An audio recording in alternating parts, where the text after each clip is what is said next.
কি বলবেন এই ক্যানিংয়ের মতন জায়গাতে এই দেখছি যে আইএসএফের ব্যানারে ভরাডুবু বিধানসভা ভোটে একাধিক মানুষের বুলডোজার দিয়ে ঘরবাড়ি ভাঙচুর করছে এই 21শে জানুয়ারির উদ্দেশ্যে যে এত বড় মেন রোডের উপরে যে আইএসএফের ব্যানার, কি বলবেন কেমন ভূমিকা পালন করছে আইএসএফ?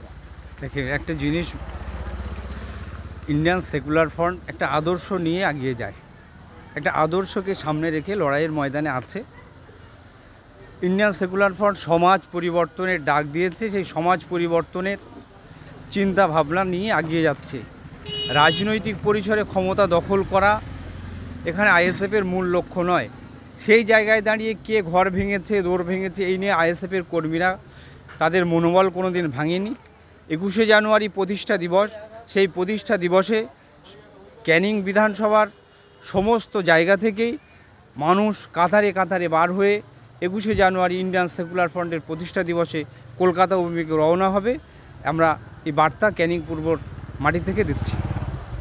বারংবার দেখেছিলাম যে আইএসএফে বিশেষ করে ক্যানিংয়ে বুলডোজার দিয়ে ঘরবাড়ি ভাঙচুর করার পরে একাধিক মানুষ কিন্তু ভয় আতঙ্কের মধ্যে ছিল যে এত মানুষ এখন দেখছি যে এই ব্যানার লাগানো কাজে যে এগিয়ে এসেছে, বা আপনি তো বিধানসভা ভোটে দাঁড়িয়েছিলেন এমএলএ হয়ে, এমএলএর জন্য, কিন্তু আপনাকে কোনো এক কারণে হারিয়ে দেওয়া হয়েছে বা আপনার সার্টিফিকেটে কারচুপি হয়েছে বলে সাধারণ মানুষের দাবি। কি বলবেন এত সাহসিকতা এখন দেখাচ্ছে? দেখেন, সাহসিকতাটা মূল জিনিস। মানুষ ন্যায় আর অন্যায়ের লড়াই, যেখানে ন্যায়ের সাথে মানুষ আছে, ন্যায়ের পক্ষে মানুষ আছে, মানুষ সবসময় শান্তি চায়, মানুষ সবসময় সত্যের সাথে থাকতে চায়, ন্যায়ের সাথে থাকতে চায়। সেই জায়গায় ক্যানিংয়ের মানুষ কেন পশ্চিমবঙ্গের মানুষ আজকে সাড়া দিয়েছে আদর্শকে সামনে রেখে। সেই আদর্শ হলো ন্যায়ের আদর্শ, সত্যের আদর্শ।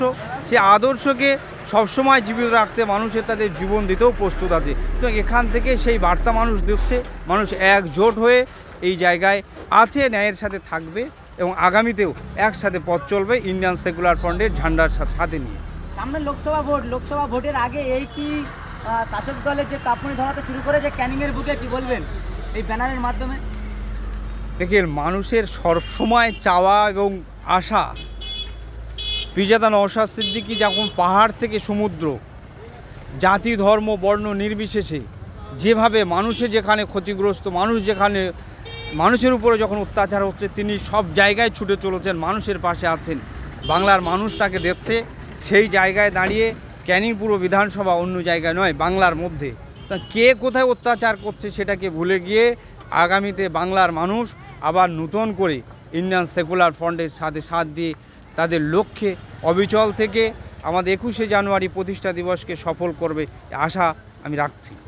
তাহলে ক্যানিংয়ের বুকে যে যেমন শাসকের যে কাঁপুনি বা ঝাঁপুনি দেখাতো বা ভয় দেখাতো, চমকে রাখতো, সেই চমকানোর দিন কি চলে গিয়েছে বলে দাবি করবেন?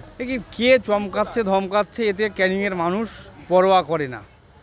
কিন্তু সবথেকে মূল যে জায়গাটা হচ্ছে, মানুষের উপরে শাসক দল মিথ্যা কেস কাছারি দিয়ে দমিয়ে রাখার চেষ্টা করছে। কারণ এই কেস কাছারি পুলিশ প্রশাসন দিয়ে বেশি দিন দমিয়ে রাখা যাবে না। মানুষের স্পিড, মানুষের যে মনের ইচ্ছা, মানুষের মনের চাহিদাকে কোনো বুলডোজার দিয়ে রুখে দেওয়া যায় না। আজকে সেটাই প্রমাণ হবে, 21শে জানুয়ারি প্রমাণ করে দেবে এই ক্যানিংয়ের মানুষ।